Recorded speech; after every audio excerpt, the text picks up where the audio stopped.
আসসালামু আলাইকুম। কেমন আছেন বন্ধুরা? আশা করি সবাই ভালো আছেন। চলে আসলাম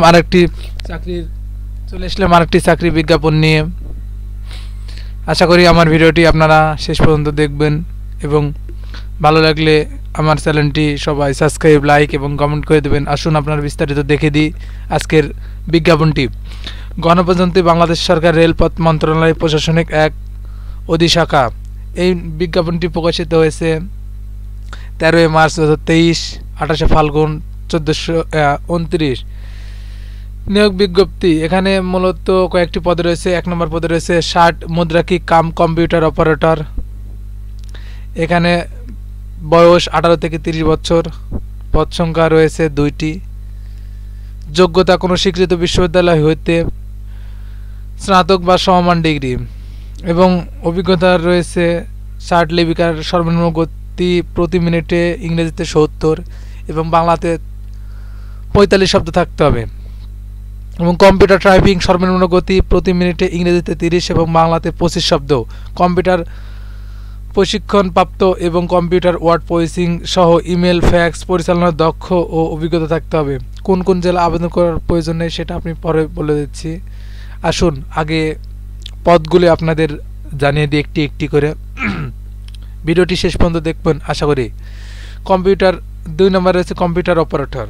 এখানে বয়স রয়েছে 18 থেকে 30, পদ সংখ্যা 6টি।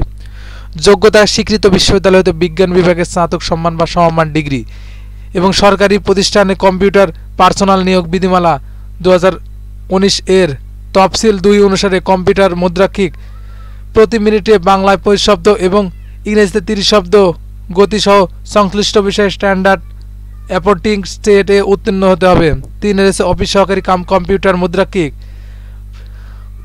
বয়স 18 থেকে 30, পদ সংখ্যা 6টি। যোগ্যতা কোনো স্বীকৃত বিশ্ববিদ্যালয় হইতে স্বীকৃত বোর্ড হইতে উচ্চ মাধ্যমিক সার্টিফিকেট বা এসএসসি বা সমমান পরীক্ষা উত্তীর্ণ।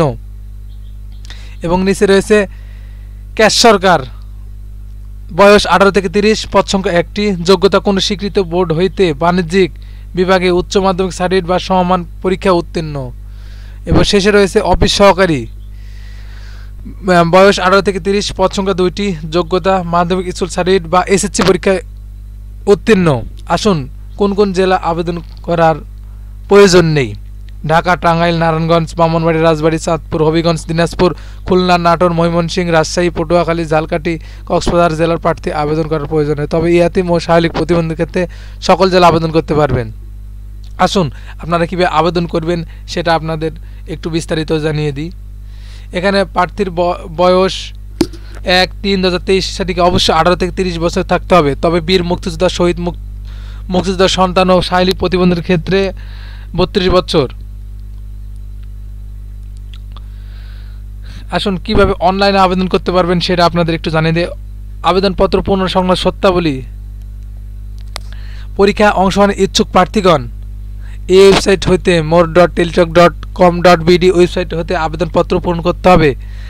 অনলাইন আবেদন পূরণ ও পরীক্ষার ফি জমাদানের শুরুর তারিখ 20 মার্চ। আপনারা ভালো করে জানুন 20 মার্চ থেকে আবেদন অলরেডি শুরু হয়ে গেছে। 23 তারিখে সকাল 10টায়। অনলাইনে আবেদনপত্র জমাদানের শেষ তারিখ 28 এপ্রিল। আপনারা একটু ভালো মনোযোগ করে শুনুন। 18 এপ্রিল কিন্তু শেষ, বিকাল 4টা পর্যন্ত। এবং আবেদনপত্রের সাথে কী কী লাগবে সেটাও আপনাদের জানিয়ে দিই। উক্ত বয়সীমার মধ্যে ইউজার আইডি প্রার্থীগণ অনলাইনে আবেদনপত্র সাবমিট করার সময় থেকে পরবর্তী 72 ঘন্টার মধ্যে SMS এর পরীক্ষা ফি জমা দিতে হবে। অনলাইনে আবেদন প্রার্থীর জন্য রঙিন ছবি 300x300 এবং স্বাক্ষর 300x80 পিক্সেল স্ক্যান করে আপলোড করতে হবে। সর্বোচ্চ 100 KB এবং স্বাক্ষর 60 KB হতে হবে। আসুন জেনে দিই আপনাদের কত টাকা লাগবে এই পরীক্ষা আবেদন করতে।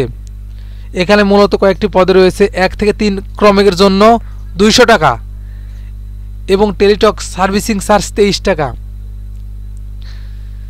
এবং মোট 223 টাকা লাগবে 1 থেকে 3 পদের জন্য। এবং 4 থেকে 5 ক্রমিক পদের জন্য পরীক্ষা ফি লাগবে 100 টাকা এবং টেলিটক সার্ভিসিং চার্জ 12 টাকা। মোট 112 টাকা জমা দিতে হবে 4 থেকে 5 পদের জন্য। এবং এই টাকাটি জমা দিতে হবে আপনার অ্যাপ্লিকেশন করার 72 ঘন্টার মধ্যে, না হলে আপনাদের আবেদনটি গৃহীত হবে না। আপনারা ভিডিওটি আশা করি শেষ পর্যন্ত দেখেছেন, এবং ভিডিওটি যদি ভালো লাগে সবাই লাইক, কমেন্ট এবং নতুন যারা দেখছেন আমার চ্যানেলটি সাবস্ক্রাইব করে দিবেন, যেন আপনাদের উৎসাহিতে নতুন নতুন প্রতিদিন ভিডিও দিতে পারি। এবং আবেদন করতে কোনো সমস্যা হলে আমার কমেন্টস বক্সে এসে কমেন্টস করবেন। ধন্যবাদ। আসসালামু আলাইকুম।